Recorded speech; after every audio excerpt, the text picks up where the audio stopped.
Hello guys, நான் உங்கள் Sage of blocks. இந்த வீடியோவில் என்ன பார்க்க போகிறோம் அப்படின்னா, லைட்னிங் வெர்ஷன் 2 பற்றி தான்.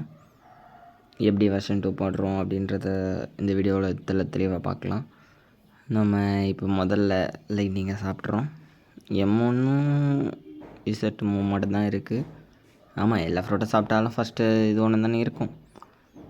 இப்போ நான் இந்த மாஸ்டரையும் போடலை, இனி தான் போடணும். ஃபஸ்ட்டு V2 போடுறதுக்கு எத்தனை லெவல் ஃபஸ்ட்டுக்கு தேவைப்படுதுன்னு பார்த்துடலாம். ஐ திங்க் 200 லெவல் தான். சரி வாங்க, நம்ம இப்போ போய் லெவலப் பண்ணிட்டு வந்துடுறேன். இப்போது லெவலப் பண்ணி முடிச்சிட்டேன். ஒரு 320 லெவல் மாஸ்டர் வரைக்கும் போட்டிருக்கேன். இப்போ வாங்க ஃபஸ்ட்டு என்ன டாஸ்க்குன்றதை பார்த்துடலாம். நாங்கள் அதை பார்த்துட்டு வருவோம். 320 மாஸ்டர் பண்ணுறது அந்தளவுக்கு கஷ்டமாக இல்லை, அதுக்கு மேலே தான் போக கஷ்டமாக இருக்கும்னு நினைக்கிறேன். ஃபஸ்ட்டுக்கு ஓகே 25 பேர். ஓகே, ஃபஸ்ட்டுக்கு ஒரு 25 NPCயை கொல்ல சொல்லியிருக்காங்க, கில் பண்ணணும் 25 பேரை. அதுக்கு ஃபஸ்ஸி போனால் கொஞ்சம் ஈஸியாக இருக்கும், அதனால் நம்ம இப்போ ஃபஸ்ஸி போய்க்கலாம். ஃபஸ்ஸியில் போயிட்டு பைரட்ஸ் இடத்துல கொஞ்சம் ஈஸியாக இருக்கும்னு நினைக்கிறேன். அவ்வளோதான். M1 மட்டும்தான் கொல்லணும். நீங்கள் லாஸ்ட்டாக அதை கொல்றதுக்கு முன்னாடி வரைக்கும் நீங்கள் எந்த மூவ் வேணால் போட்டுக்கலாம். ஆனால் மெயினாக M1 தான் முடிச்சாகணும். நான் 100% சர்ச் முடிச்சிருச்சு. ஓகே, நம்ம இப்போ ஆடிசி போகலாம். எனக்கு கொஞ்சம் நெட்வொர்க் ஸ்லோவாக இருக்கனால கொஞ்சம் உள்ளே போகிறதுக்கு டைம் எடுக்கும், அதனால் ஸ்பீடப் பண்ணிட்டேன். ஓகே, நம்ம இப்போ வந்துட்டோம். இந்த பாருத்திலாம் முடிஞ்சிருச்சு. ஃபஸ்ட்டு மூவுக்கு என்னெல்லாம் கேட்டிருக்காங்க அப்படின்னா, ஒரு 1500 ஃப்ரேக்மெண்ட்ஸும் ஒரு 3 ஏஞ்சல் விங்ஸும் தான். அது ரொம்பவும் ஈஸியானது, அதனால் நம்ம ஈஸியாக எட்டு வந்துட்டேன். அது ஆல்ரெடி என்கிட்ட இருக்குது, அதனால் ஈஸியாக முடிஞ்சிச்சு. இப்போது செகண்டுக்கு 320 லெவல் போட்டிருந்தாலே வந்துடும். செகண்டுக்கு என்ன பண்ண சொல்லியிருக்காங்க அப்படின்னா, ஒரு 30 பிரானாஸை கொல்லணும்னு போட்டிருக்காங்க. இதோ நான் இப்போது கொண்டுட்டேன். அது கொஞ்சம் கஷ்டமாக இருக்கும். ஏன் அப்படின்னா, பிரானாஸ் டேடிசியில் எப்படி இருக்கும்னு எல்லாருக்கும் தெரிஞ்சிருக்கும்னு நினைக்கிறேன். கொடூரமாக கொள்ளுவாங்க சார், கொடூரமாக. நான் எப்படியோ முடிச்சிட்டேன்.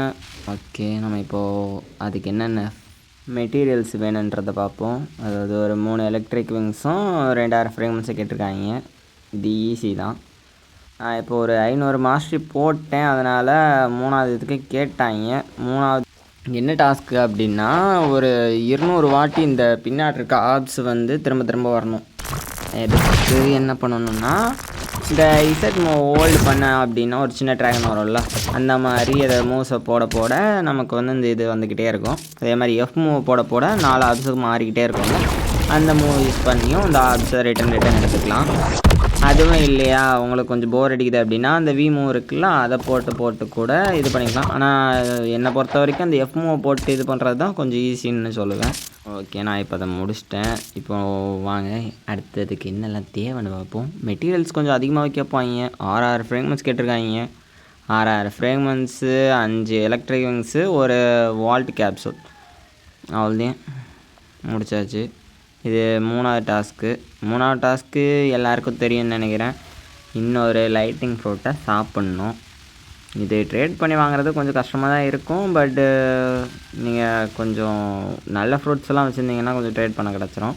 இந்த வீடியோ எடுக்கிற டைமில் இதோட வேல்யூ 110 மில்லியன் சம்திங் இருந்துச்சு. இப்போது 50 மில்லியன் தான். ஒரு கேஸ் கொடுத்தா கூட ஈஸியாக கிடச்சிரும். நம்ம லாஸ்ட் டாஸ்க்கு என்ன பண்ணணும் அப்படின்னா, ஒரு பிசிக்கல் லைட்னிங்கை சாப்பிட்ணும். ஓகே, நம்ம இப்போ சாப்பிட போகிறோம். ஆனால் இது அவசரப்பட்டு நீங்கள் சாப்பிட்றக்கூடாது. எதுக்கும் ரிசர்ச் ஸ்டார்ட் பண்ணிட்டீங்களா இல்லையான்னு பார்த்துக்கணும். பார்த்துட்டு திரும்ப சாப்பிட்றது நல்லது. லாஸ்ட் அவேக்கனிங்க்கு என்னென்ன மெட்டீரியல்ஸ் தேவைன்னா, ஒரு 3 வால்ட் கேப்சூலும், 5 எலக்ட்ரிக் விங்ஸும், ஒரு 10,000 ஃப்ரேக்மெண்ட்ஸும் தேவை. அவ்வளோதான். இந்த வீடியோவை முடிச்சுக்கலான்னு நினைக்கிறேன்.